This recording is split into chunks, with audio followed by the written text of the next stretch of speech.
Hello mọi người, lại là mình nữa đây. Bữa nay thì mình có đi khám phá cái động Tiên Sơn về. Thì hôm nay thì mình có vào đây để gọi là về nhà nhá. Nhưng mà tự dưng mình lại thấy ở dưới này có nhiều ong thế nhỉ. Chả hiểu nữa, hay là ong nó vừa với dưới này, hay là ai đi đái suốt ở dưới này nên là thành ra ong nó về đấy à. Mình nghĩ là thế nhưng mà không biết có phải không. Rồi ok, dưới này có một cái ao rất là to nhá các bạn nhá. Ao cá ở dưới này thì mình vừa thấy có mấy ông anh nó về câu.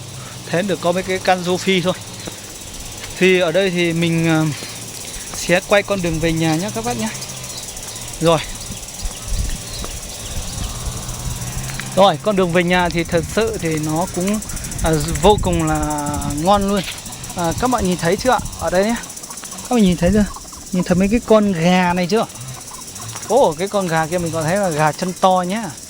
Ở đây thực sự là một cái nơi tiên cảnh mà nuôi gà, nuôi lợn, nuôi vịt, nuôi cá, nuôi bồ câu các kiểu. Thực sự là phải nói là tuyệt vời, không có cái gì bàn luôn nhá các bạn nhé.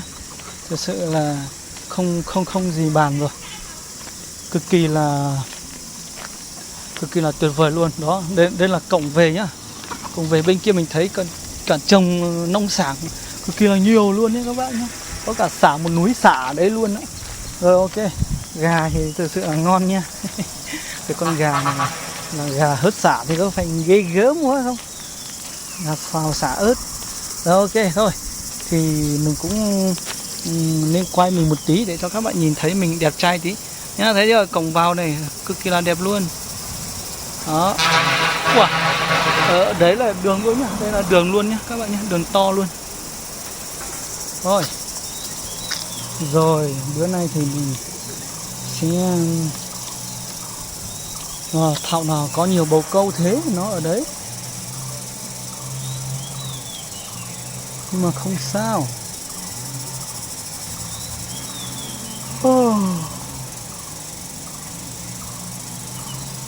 Có cả gà ở dưới bồ câu ở trên.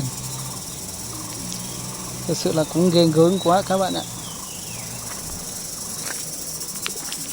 Đây rất là nhiều cây cậu thụ nha. Cái cây nhắn này các bạn ạ. Mình nghi là mấy cái cây nhắn này nó phải sống được tầm khoảng đâu đó 30-40 năm rồi. Chứ gì mà nó to thế này đấy. Mình nhớ ngày xưa ông cậu mình trồng một cây nhắn được có thế là cái thời đấy là tầm khoảng 2004-05 trồng thì 2003-04 đấy, 2003-04 trồng bây giờ cũng là tầm 20 năm mà nó cũng chưa to lắm, nó chỉ có to bằng một cành hơi to này thôi lên thôi. Bây giờ nó cực kỳ là to luôn các bạn ạ. Thôi thì cái video này thì mình cũng xin khép lại tại đây nhé. Đây là động Tiên Sơn, một nơi rất là đẹp. Nhưng mà các bạn có thời gian đến đây chơi thì hãy vào ghé thăm, có một cái đền thờ rất là linh thiêng ở đây luôn nhé các bạn nhé. Đấy, vào ủng hộ thờ tí để có may mắn.